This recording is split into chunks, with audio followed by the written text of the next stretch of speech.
성경의 진수 제1권 저의 책 제1장 아버지의 품에 대해서 나가도록 하겠습니다. 페이지 수로는 10페이지 세 번째 아버지는 충만하신 분이다.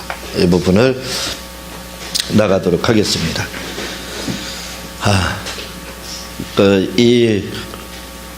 앉아 있다가 이렇게 설교로 다 항상 나올 때는 무슨 심정으로 나오냐면 이제 철학자의 표현으로 이야기를 하게 되면 기투적 존재다라는 그 생각이 납니다.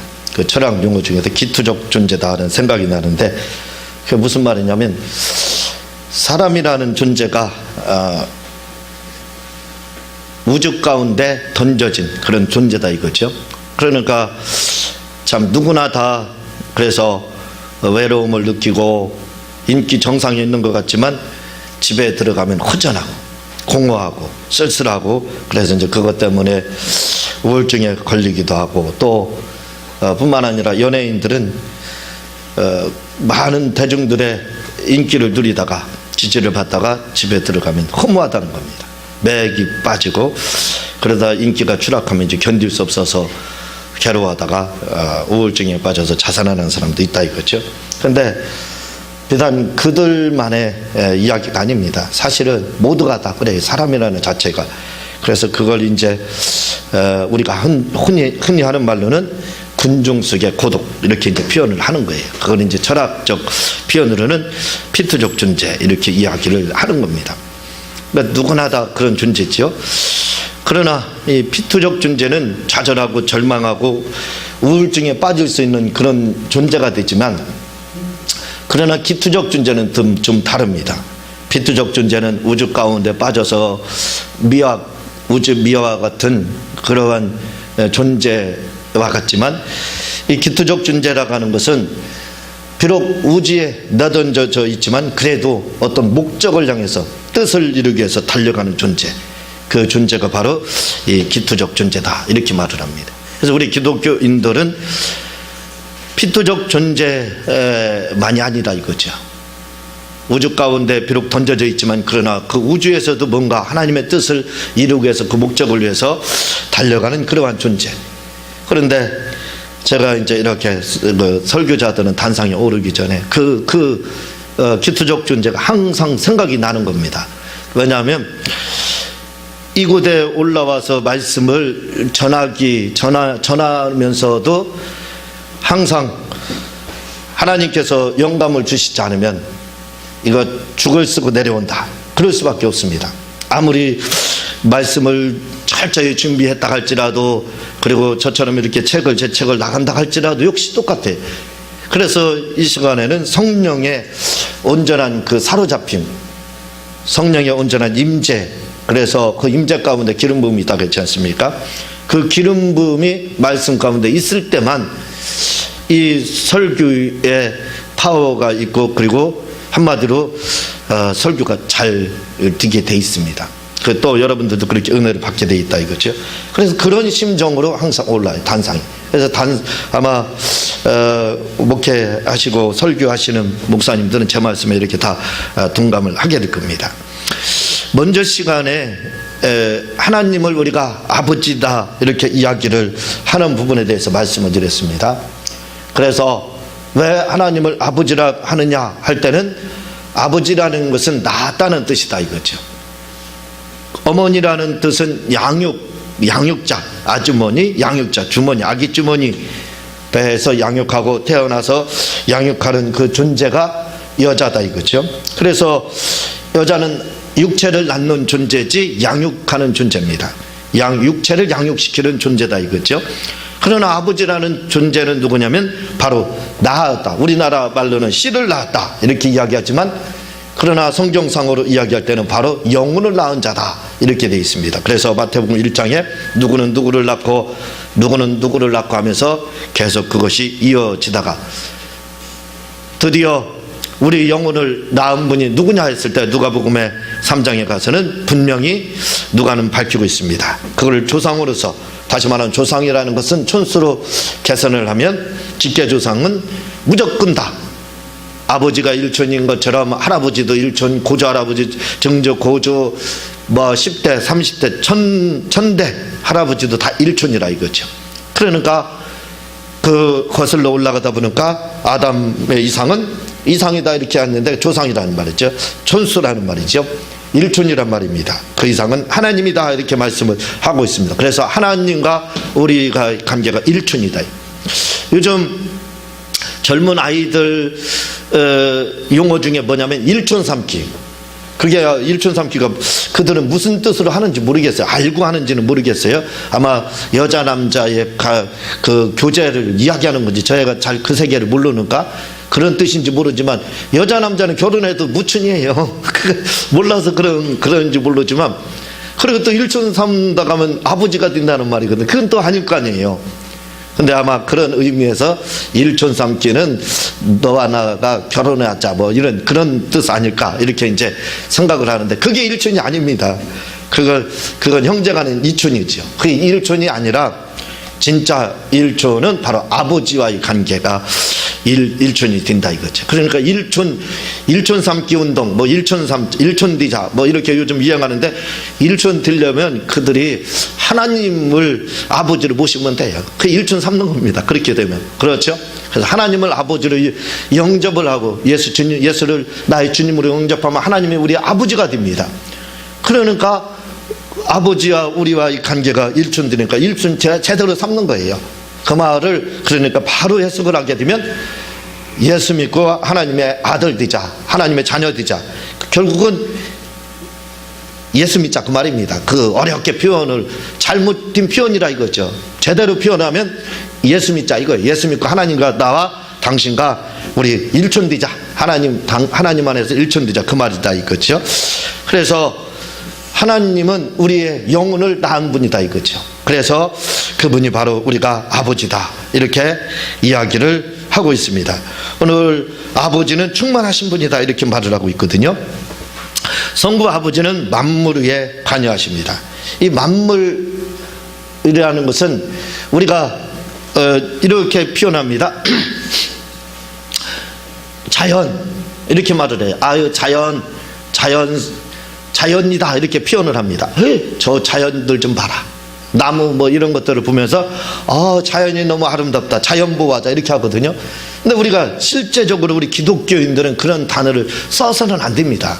그냥 그것이 일반 용어로 다 쓰이고 있기 때문에 우리도 그냥 더불어서 통용을 위해서 소통을 위해서 그걸 쓰는 것 뿐이지 그러나 사실은 하나님 앞에 자연이라는 말을 쓰는 건 역적입니다. 역적. 왜냐하면 하나님을 부인하는 거예요. 뭘 부인하느냐? 바로 창조를 부인하는 겁니다. 자연은 스스로 생겼다는 뜻이에요. 바로 진화론에서 나온 발상입니다. 진화를 말하는 거거든요.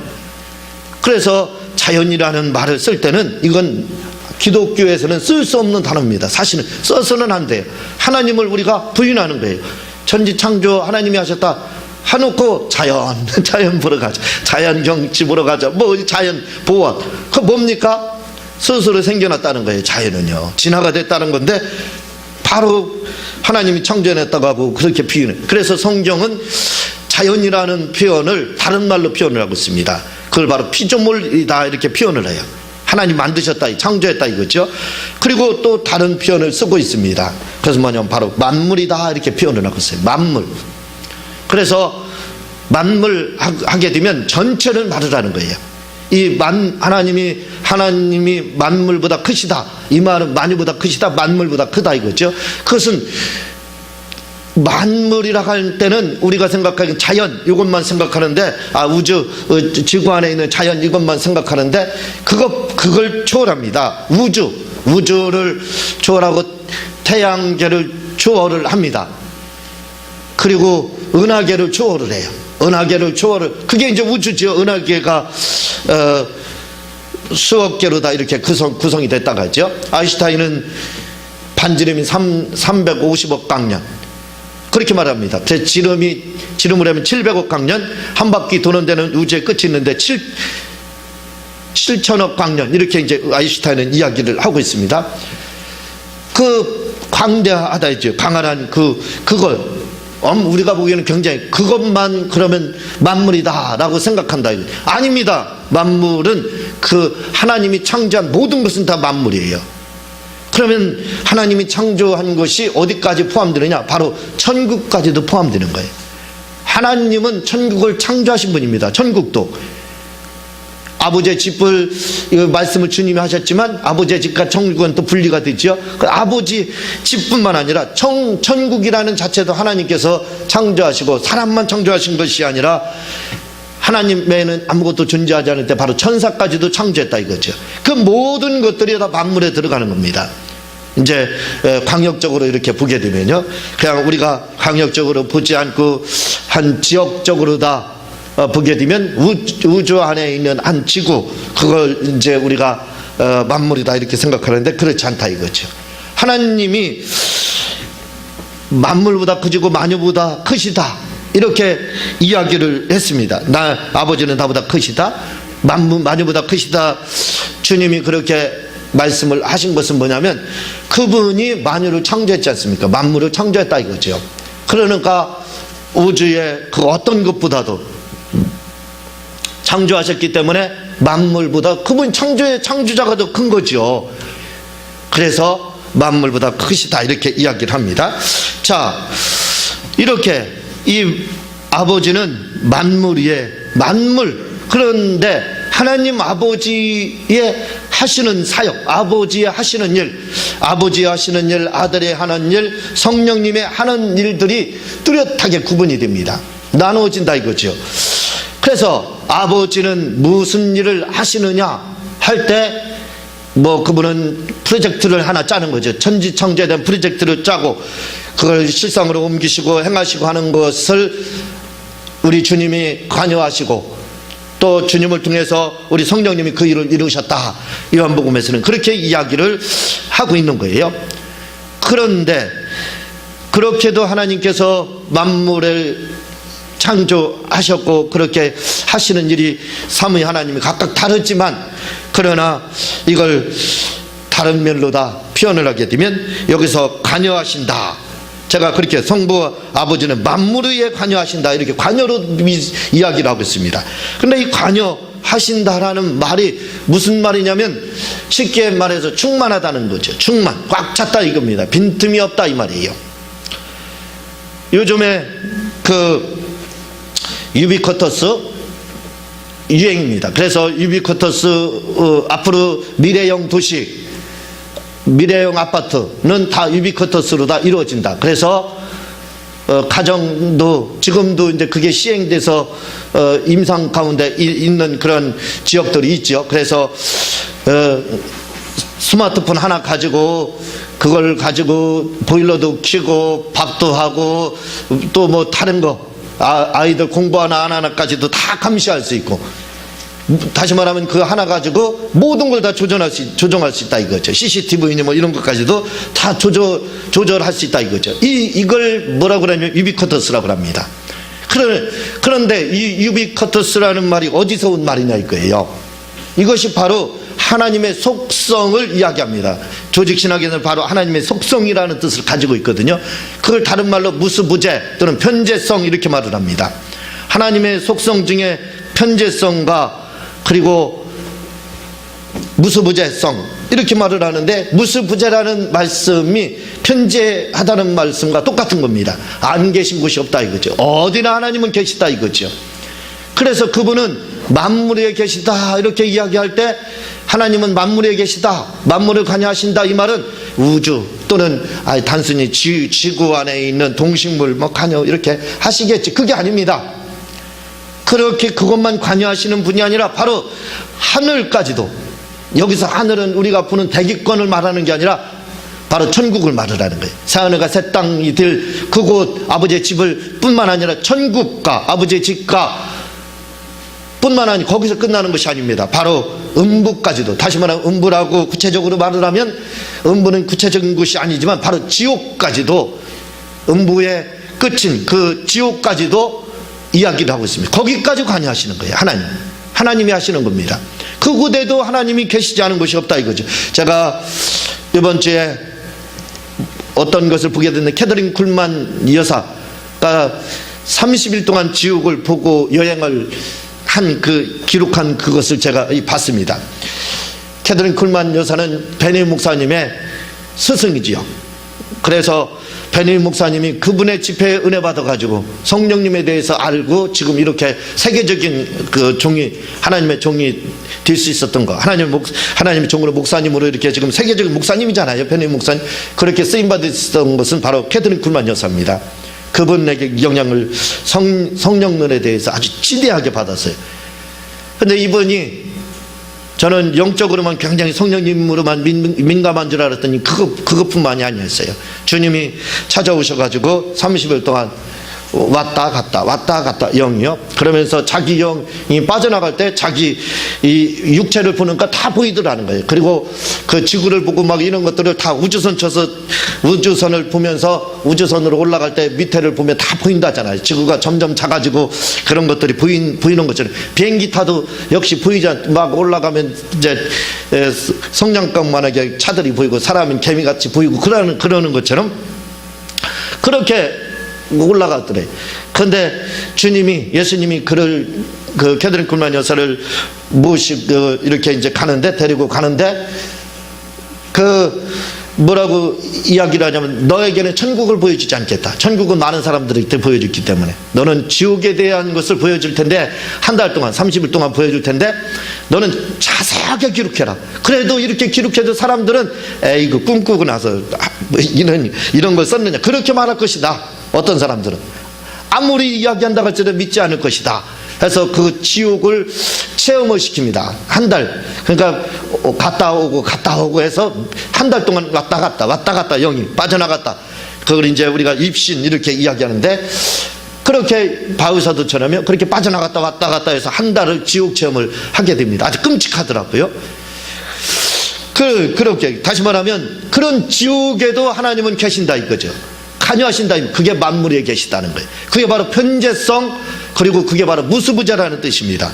그러니까 단순히 하나님이 무수부재하다 할 때는 우리는 지구 중심에서 버려야 돼요. 생각을 해요. 시편 139편 8절에 내가 하늘에 올라갈지라도 거기 계시며 음부에 내 자리를 펼지라도 거기 계시나이다. 이렇게 말을 하고 있어요. 지옥에 우리는 없는 줄 알아요. 거기에 하나님 안 계시겠지. 지하실에 꽁꽁 숨어 있으면 하나님 모르실 거야. 그렇게 이제 생각을 한다. 아니라 이거죠. 하나님은 편재하시다. 한번 우리가 이 전파를 생각해 보면 알 겁니다. 전파도 지금 제가 여기서 설교를 하고 있지만 제 주위를 막 통과도 하고 지나가기도 할 거예요. 이렇게 저렇게 막 제가 피할 수가 없을 거예요. 이게 편재성이다 이거죠. 이보다 더 충만하다 이거. 전파는 빈틈이 있지만 하나님 빈틈이 없으십니다. 그걸 바로 만물에 관여한다, 또 충만하다, 또 편재하다, 그리고 무수부재하다 이렇게 말하는 겁니다. 그러니까 이렇게 무수부재하다, 편재하다를 유비쿼터스라고 하는 거예요. 그래서 조직신학에서 끌어온 단어가 바로 유비쿼터스입니다. 그 단어가 바로 거기서 온 거예요. 조직신학에서 온 거예요. 하나님이 안 계신 곳이 없는 것처럼 어디서나 하나님은 하늘에 계신 우리 아버지지만 아버지가 그곳에 계시지만 다 관여한다 이거죠. 아버지의 그 영에서 벗어날 수가 없다 이거죠. 어디? 지옥까지도, 하늘까지도, 지옥까지도 어디에도 하나님의 그 관여에서 그 충만한 거기에서 벗어날 수가 없다. 누구나 다 거기에 포함되는 겁니다. 어쩔 수가 없어요. 그게 바로 유비쿼터스예요. 그게 진짜 유비쿼터스라 이거죠. 그런데 하나님이 그렇게 만물 가운데 관여하시고 그분이 충만하시고 빈틈이 없으신 것처럼 우리도 그렇게 나가 있지만 밖에서 모든 것을 집안일을 세탁기도 돌릴 수 있고 밥도 할 수 있고 청소기도 돌릴 수 있고 또 아이들이 하나 CCTV가 있으면 그거로 다 감시할 수 있다. 그러니까 뭐예요? 마치 유비쿼터스 같잖아요. 하나님이 다 관여하시는 것처럼 만물을 관여하시는 것처럼 밖에서 다 누가 뭐 하는지 다 알 수가 있잖아요. 위치 추적되는 정도가 아니에요. 완전히 집안에 있는 거랑 밖에 있는 거랑 다를 게 하나도 없어요. 왜? 청소를 뭐 나갔다 올 때도 보일러도 뭐 이 지금 그 보일러도 추우면 들어가기 전에 1시간 전에 한 30분 전에 틀어놓고 그러면 들어가서 따뜻할 건 끄고 뭐 이런 그게 유비쿼터스라는 거예요. 그러나 그게 말 그대로 단어만 도용한 것 뿐이지 그게 과연 유비쿼터스냐 할 때는 그렇지 않다 이거죠. 그 정도가 아니라 이겁니다. 하나님 무수부지하다, 만물에 관여하신다, 충만하시다 할 때는 우리가 알고 있는 그냥 유비쿼터스 아파트 안에서 그 뭐 방 안에서 청소하고 빨래하고 밥하고 뭐하고 그 정도, 그게 그 정도 생각하면 안 된다 이거죠. 그 정도 생각하면 하나님을 오해할 수가 있습니다. 아이고 그런 빈틈이 있네 이렇게 생각. 그러나 하나님은 그렇지 않다 이겁니다. 어디에나 그분은 편지하고 계시다 이거죠. 그래서 이렇게 아버지께서는 모든 우주에 다 관여하십니다. 그걸 이제 성경에서는 누구에게나 똑같이 햇빛과 비를 주신다 이렇게 주님은 말씀하고 있어요. 하나님이 그 모든 우주에 다 관여하시고, 구체적으로 이 땅에 관여하시는 것 중에서 대표적인 게 바로 공기나 물이나 그 햇볕이나 이런 것을 제공해 주는 거, 그게 바로 하나님이 하시는 일이다 이거죠. 아버지가 하시는 일이 바로 그 일이다 이거죠. 그걸 관여하신다. 구체적으로 이야기하면 바로 그렇게 되는 겁니다. 그렇게. 그러나 하나님은 그 정도가 아니라 이거죠. 하늘 영계와 우주 영계, 하늘 영계 나눠지는데 그 정도가 아니라 이거죠. 다 관여하신다 이거죠. 이 우주 영계와 하늘 영계에 대해서 잘 아시고 싶으면 저의 책 다가온 종말론을 한번 읽어보시면 자세히 이렇게 이 부분에 대해서 기록이 되어 있습니다. 이 시간은 시간이 없어서 그 설명을 드릴 수가 없고요. 그래서 아버지는 그렇게 아버지가 하시는 그겁니다. 그래서 만유보다 크신 분이에요. 만물보다 크시다 이거죠. 그러면 예수님은 무슨 일을 하시냐? 관여의 측면에서 하실 때 무슨 일을 하시냐? 아버지는 이 우주 가운데 관여하시지 않는 부분이 없어요. 그 아버지에게서 벗어나서 요양을 바랄 수가 없습니다. 그러나 예수님은 모든 우주 만물에 관여하시는 분이 아니에요. 그분은 거기에 관여하시는 분이 아니라 오직 그분은 사람에게만 관심이 있습니다. 사람만 관여하시는 분이에요. 그래서 예수님이 저 나무를 위해서 십자가에 피 흘려 죽으셨다 하지 않습니다. 예수님이 저 개새끼를 위해서 송아지를 위해서 소를 위해서 십자가에 못 박히셨다 하지 않았습니다. 왜? 그분이 하시는 관여는 아버지께서는 그들에게 관심이 있습니다. 소나 개에게도 관심이 있어요. 날아가는 새에게도 관심이 있고 모든 것에 대한 관심이 있습니다. 관여하신다 이거죠. 그러나 예수님은 거기에 관심이 없습니다. 소가 돌에 맞아 죽건 개가 어떻게 되건 강아지가 어떤 일을 벌이든 무슨 일을 행하든 예수님은 관심이 없습니다. 예수님의 관심의 대상은 오직 사람이셨어요. 그래서 그분은 사람을 구하기 위해서 인류를 구하기 위해서 그분이 오셨습니다. 그리고 피 흘리신 거예요. 그리고 죽으셨다 부활 승천을 하신 겁니다. 왜? 누구를 구원하기 위해서? 사람. 그래서 예수님의 관심의 초점은, 그의 관심의 그 포커스는 어디냐면, 포커스가 맞춰지는 곳이 어디냐면 오직 사람의 영혼입니다. 영혼에만 관심이 있어요. 아버지는 사람의 영혼도 관심이 있고 또 다른 거에도 관심이 많습니다. 관여하지 않는 부분이 없기 때문에. 그러나 예수님은 그렇지 않다 이거죠. 이런 사역적인 면에서 크기 때문에 더 많은 일을 해서 요한복음 14장 28절 아버지는 나보다 크시다 한 거예요. 사역적인 면에서 크게 한다 이겁니다. 크다 이거예요. 관여를 많이 한다 이 말입니다. 그리고 성령님께서는 하신 일이 있습니다. 예수님 아버지는 만유에 관심이 많으시지만, 관여하시지만, 그러나 예수님은 동물 식물에게는 아무 관심이 없어요. 그분은 그들이 어떻게 되든 말든 관계가 없습니다.